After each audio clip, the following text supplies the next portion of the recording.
Assalamualaikum warahmatullahi wabarakatuh. Perkenalkan, nama saya Dea Monika dengan NIM F1E11989, Prodi Sistem Informasi Universitas Jambi. Pada video kali ini, saya akan mempresentasikan PowerPoint berjudul Analisis Perkembangan Wireless E-commerce.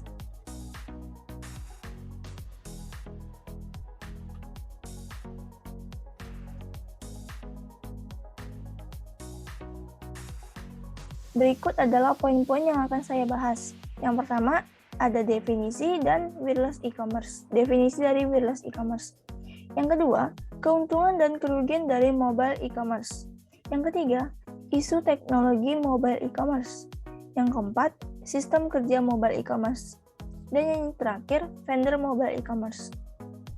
Nah, kali ini saya akan memberikan gambaran tentang beberapa teknologi, aplikasi, masalah yang relevan di bidang wireless e-commerce yang relatif baru.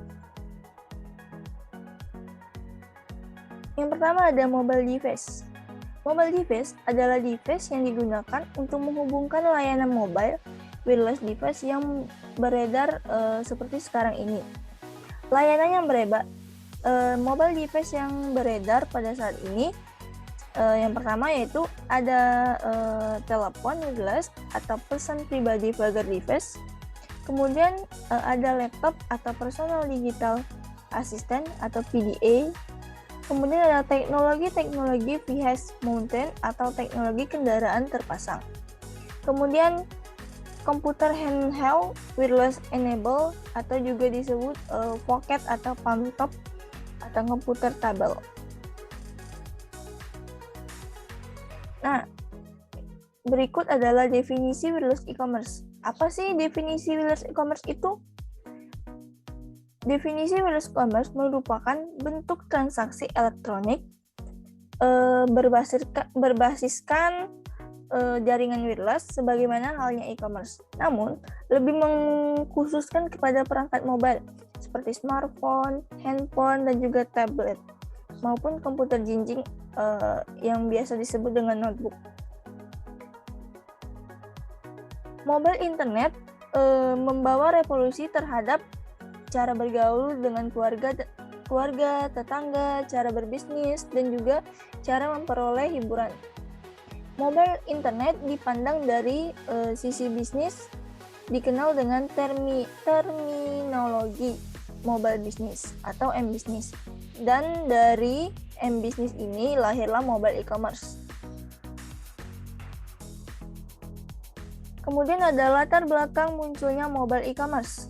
Yang pertama, perkembangan teknologi komputer baik pada perangkat keras atau hardware, perangkat lunak atau software maupun keduanya yang makin berkembang pesat. Yang kedua, ada evolusi jaringan komputer dari waktu ke waktu. Yang ketiga, dukungan dari berbagai vendor yang menyediakan beragam produk dan dukungan dari pihak bank. Yang keempat, kemudahan yang diberikan oleh teknologi mobile e-commerce kepada konsumen dan penjual dibandingkan dengan e-commerce pada umumnya yang berbasis web.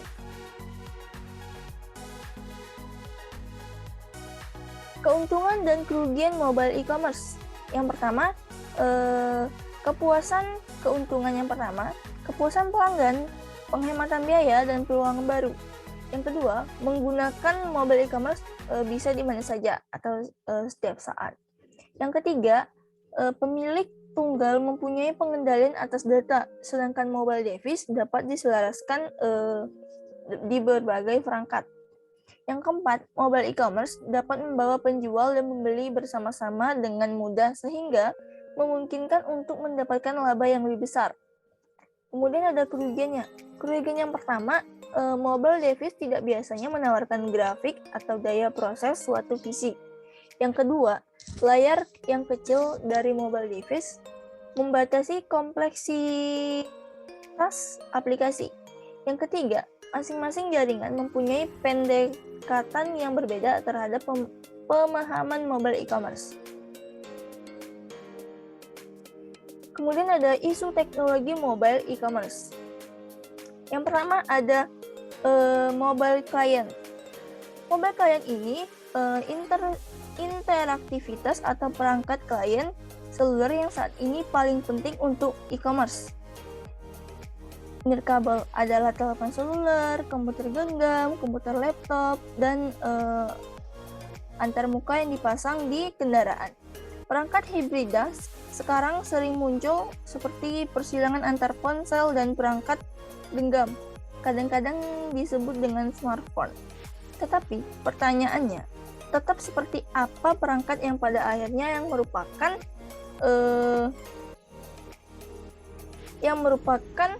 masalah penting bagi pengembang sistem seluler tersebut. Perangkat nirkabel telah memaksa pengembang untuk secara hati-hati meninjau kembali sistem operasi dan perangkat lunak aplikasi pada berbagai platform. Sistem operasi seperti Pocket PC, Microsoft, dan Palm OS telah dikembangkan untuk perangkat genggam. Meskipun perangkat lunak ini memenuhi beberapa kebutuhan saat ini, ia memiliki fungsionalitas yang terbatas. Penciptaan perangkat lunak sistem dengan peningkatan fungsionalitas untuk perangkat dengan kemampuan terbatas akan menjadi sebuah tantangan yang berkelanjutan. Kemudian yang kedua ada infrastruktur komunikasi. Komunikasi yang diperlukan untuk lingkungan internet nirkabel cukup kompleks. Perangkat nirkabel cenderung tetap berada di posisi yang kurang menguntungkan dibandingkan perangkat berkabel dalam hal bandwidth. Bandwidth yang terbatas merupakan masalah yang signifikan yang mengharuskan organisasi atau sebuah perusahaan untuk memikirkan kembali bagaimana pengguna atau user berinteraksi melalui perangkat nirkabel tersebut dengan sistem informasinya. Isu penting ini adalah bagaimana cara membuat aplikasi yang efisien yang secara realistis dapat bekerja dengan teknologi saat ini. Banyak masalah dengan teknologi telekomunikasi, serupa dengan yang ditemukan dengan LAN. Ada batasan bandwidth yang berbeda dengan teknologi generasi yang lebih tua, yang membuatnya sulit untuk mengembangkan aplikasi yang efisien untuk semua teknologi. Standar bervariasi dari suatu negara ke negara lain, sehingga menyulitkan perangkat untuk terhubung dari terhubung ke jaringan di lokasi yang berbeda. Masalah tambahan ialah biaya awal yang tinggi untuk mengembangkan jaringan nirkabel menggunakan teknologi ini.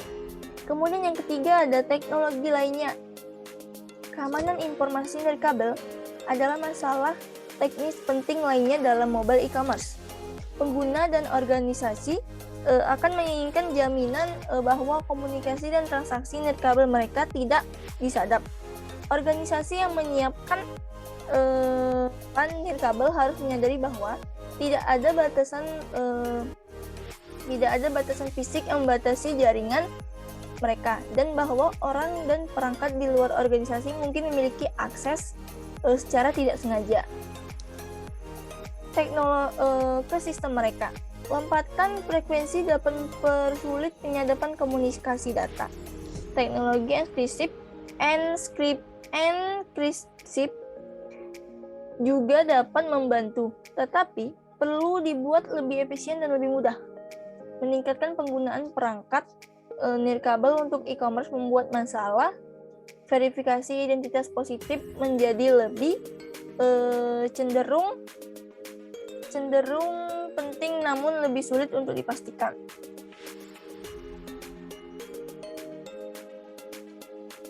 Selanjutnya ada sistem kerja dari mobile e-commerce.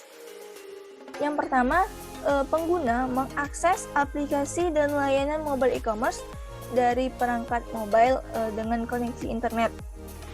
Dari perangkat mobile seperti ini ya, ini handphone. Kemudian yang kedua, pengguna mengakses toko online yang diinginkan dan mencari produk yang diinginkan, memasukkan ke keranjang belanja virtual. Kemudian melanjutkan proses pembayaran secara online. Yang ketiga, semua proses berbasiskan koneksi internet secara online dan juga mobile. Vendor-vendor dunia penyedia layanan mobile e-commerce. Yang pertama ada Google. Google mengeluarkan produk dan layanan Google Pay atau disebut juga Google Wallet.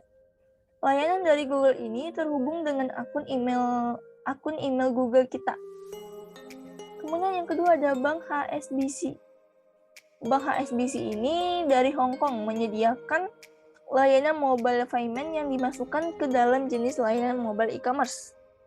Kemudian yang ketiga ada PayPal, menyediakan layanan mobile e-commerce untuk memudahkan para pengguna mereka di dalam melakukan transaksi jual beli secara online. Yang keempat ada Amazon, menyediakan layanan mobile e-commerce untuk memudahkan konsumen dalam melakukan pembelian dan transaksi dengan cepat dan mudah melalui perangkat mobile. Yang terakhir ada Visa atau Mastercard. Visa dan Mastercard sebagai penyedia layanan dan produk kartu kredit kelas dunia menyediakan layanan mobile e-commerce untuk penggunanya. Berikutnya ada Global Mobile E-commerce. Penggunaan teknologi nirkabel dan aplikasi menambahkan lapisan lain untuk masalah dan isu-isu dalam mobile e-commerce. Salah satu masalah penting yang kurangnya standarisasi saat ini di seluruh dunia, standar ponsel bervariasi dari satu negara ke negara lain. Dan bahkan dalam satu negara pun jenis-jenis merek ponsel pun sudah bervariasi atau beragam. Inisiatif global untuk standar universal akan mendorong pertumbuhan mobile e-commerce yang lebih besar. Oke, kita sampai di kesimpulan.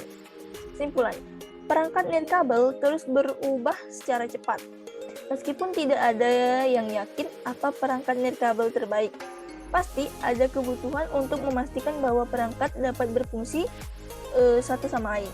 Ada juga kebutuhan yang akan infrastruktur komunikasi nirkabel yang benar-benar global dengan bandwidth yang cukup tinggi untuk memenuhi kebutuhan aplikasi nirkabel dan mobile e-commerce. Pembentukan infrastruktur nirkabel membutuhkan biaya besar dan akan ada banyak kesulitan di depan bagi perusahaan yang membuka jalan bagi mobile e-commerce. Tetapi prospek jangka panjang terlihat bagus untuk perusahaan yang bertahan. Baiklah, sekian dan terima kasih. Saya akhiri dengan wassalamualaikum warahmatullahi wabarakatuh.